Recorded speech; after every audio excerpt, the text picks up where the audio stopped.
มาเด้อมาเด้อสาวน้อยมาแล้วเด้อตอนนี้มาตั้งเวทีอยู่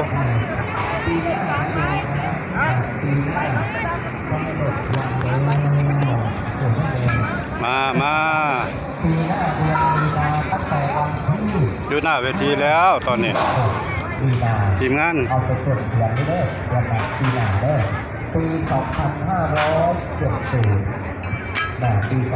2570เชื้อศาสตร์ก็มาแล้ววัดบ้านขามน้อยเราจัดงานประเพณีทอดผ้าป่าสามัคคีโถกหมอลำแห่มันก็จะติดตู้แล้วมันดังได้ไงตู้ดังบ่แมนตู้อยู่นี่บ่นี่แหละตู้ลำโพงนี่ตู้เขาอยู่นี่ตู้มันอยู่นี่แม่นว่าครับมันสิดังแห้งขยับจุดหน้าแดงแก้มือปีที่แล้วปีที่แล้วอยู่แค่นั้นแม่นบ่จะอยู่อันมันจะยื่นออกมาอีกประมาณแค่เดียวอยู่อัน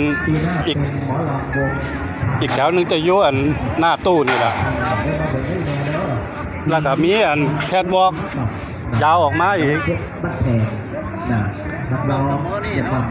อยู่นี่ได้นี่อยู่อันติดกับเสาไฟ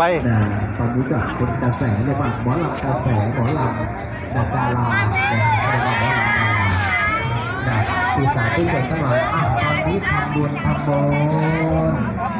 เรียกว่าทำบุญทำบุญพระพุทธศาสนาแน่นอันนั้นตู้เอาไว้รวมบุญเป็นกุศลให้กับท่านทั้งหลายได้สืบทอดต่อบุญต่อบุญดังพี่น้องให้เรามาเด้อตอนนี้FTกำลังมาเอาประกอบพิธีในการสวดพระเจริญพุทธมนต์อยู่บ้านขามหน่อยเด้ออันนี้เสาไฟเสาเขาตั้งอยู่นี่ละนะอยู่นี่ได้ถ้าอันบ้านย่านนั้นมันนั่นเดี๋ยวมันดังแห้งเนาะแมนกระแทกตับ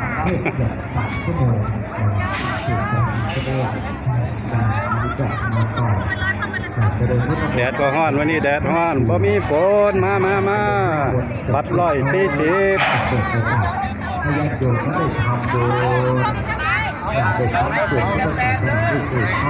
ต้องอายุพุทธศาสนาก็คือการได้ทำบุญมันบ่ตกหรอกไงมื้อเนี่ยมันเช้าตกแล้วอุ้งอิงพุ่นละช่วงอัน6 โมง